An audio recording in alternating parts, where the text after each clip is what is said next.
ही बता दो आपको खुद की कहानी की शुरुआत कहाँ से करनी है। हमारी गाड़ी जा रही थी तीव्र गति से हाई स्पीड पर, अचानक एक ट्रक सामने आ गया।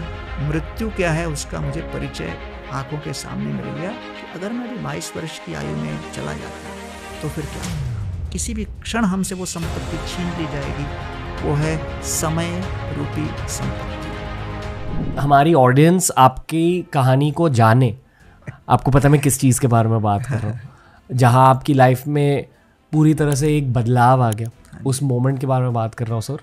आप ही बता दो आपको खुद की कहानी की शुरुआत कहाँ से करनी है। आई नो कि आपको जनरली शास्त्रों की विद्या शेयर करनी है लोगों के साथ, पर जो लोग आपसे पहली बार मिल रहे उन्हें आपकी कहानी जाननी चाहिए। नहीं, ज़रूर, अवश्य। एक दिन की बात है कि हम मारुति वैन में जा रहे थे। ईस्टर्न एक्सप्रेस हाईवे था मुंबई का, और वहाँ पर हमारी गाड़ी जा रही थी तीव्र गति से हाई स्पीड पर। अचानक एक ट्रक सामने आ गया बिना इंफॉर्मेशन की, और बिल्कुल राइट टर्न मारा और हमारी गाड़ी सीधा उस पर ठोकर मारी। तो लगभग मेरे पास 7 सेकंड था जब मुझे दिख रहा था कि ड्राइवर चाहे कितना भी ब्रेक मारे वो गाड़ी नहीं रुक पाएगी।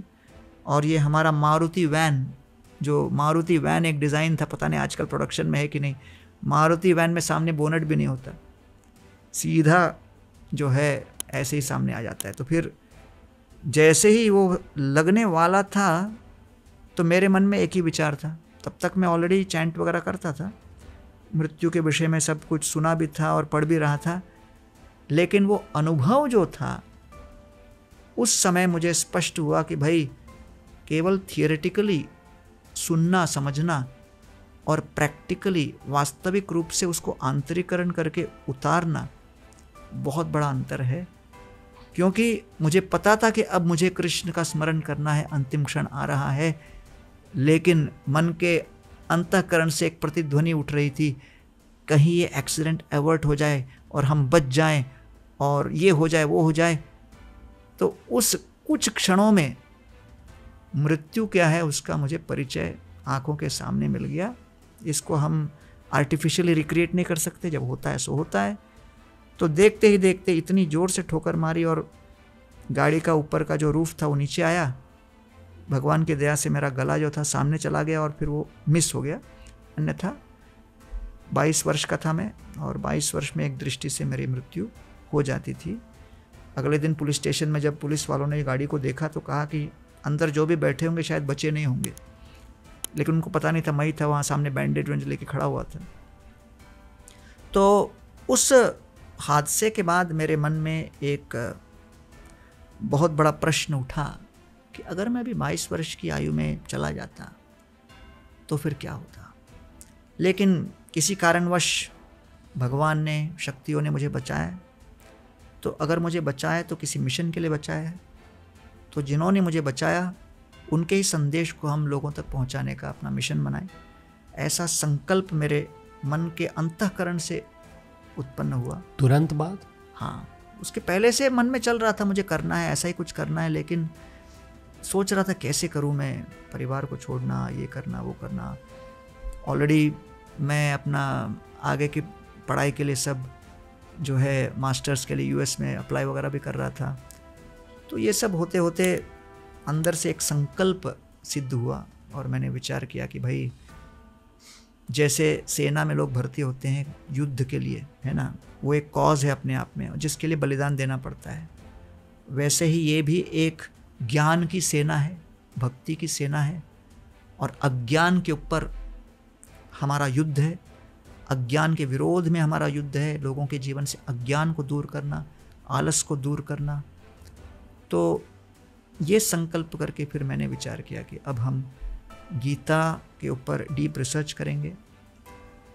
बीटेक करके भी कई लोग प्रोफेसर बनते हैं, फैकल्टी बनते हैं, और मैक्सिमम लोग तो कॉरपोरेट वगैरह में जाते हैं जी। तो मैंने कहा गीता को अर्जुन की तरह गृहस्थ बन के अप्लाई करने के बदले एज अ साधु मैं ब्रह्मचारी बन के गीता के ऊपर रिसर्च करूं और फैकल्टी बनूं, I become a teacher of Bhagavad Gita. ऐसा विचार करके मैं 1993 दिसंबर में ज्वाइन हो गया। वाह। एक्सीडेंट किस साल हुआ था? वही 1993 नवंबर 14 तारीख को हुआ था। उस दर्द के बारे में आपको क्या याद है? जैसे ही एक्सीडेंट हुआ, सबसे पहले तो सामने का सारा जो शीशा था, शीशे के टुकड़े टुकड़े हो गए और मेरे पूरे शरीर के अंदर वो व्याप्त हो गया। बगल में जो ड्राइवर थे वो स्टीयरिंग व्हील और सीट के बीच में फंस गए थे, तो लोग आसपास घेर लिए, उनको निकालने लगे। उनको निकालने में काफ़ी कष्ट हुआ। मैं तो बस ये सारा सब कुछ मेरे चेहरे के अंदर चला गया, हाथ के अंदर चला गया। अभी भी वो कांच के जो निशान वगैरह अभी भी हैं जी। तो बाहर निकला, बगल में गाड़ी खड़ी थी, उसका रेयर व्यू मिरर में मैंने अपने चेहरे को देखा, पूरे चेहरे में खून था। तो ऐसा हॉरर मूवी वगैरह में दिखाते ना जिस तरह से, ऐसा पूरा लाल लाल लाल खून बह रहा था। तो फिर मैंने सोचा कि अब देखते हैं कि भाई मेरे कौन से पुर्जे चल रहे हैं, कौन से चले गए पता नहीं। तो मैंने हरे कृष्णा करके कहा, तो बोला आवाज़ तो चल रहा है, हाथ पैर देखा चल रहा है। तो तुरंत मुझे हॉस्पिटल लेके गए। आसपास जो शुभ चिंतक वगैरह आ गए थे। हॉस्पिटल में जाकर लगभग 3-4 घंटे, कुर्ला का कोई हॉस्पिटल था वो, वहाँ पर 3-4 घंटे पूरे शरीर के अंदर जितने कांच के टुकड़े घुस गए थे, एक एक करके उसको निकाला गया। फिर पूरे चेहरे के ऊपर बैंडेज लगाया गया, हाथ के ऊपर। ऐसे मेजर इंजरी नहीं हुआ, लेकिन जो बाहर से सरफेस लेवल पे जो हुआ वो थोड़ा भयंकर लग रहा था। तो उसको देखकर जो लोग मुझे मिलने आए वो सब घबरा गए, बोले अरे बाप रे ये क्या हो गया। तो उस समय जब कांच वाँच एक एक करके निकाल रहे थे, बहुत पीड़ा हुई थी।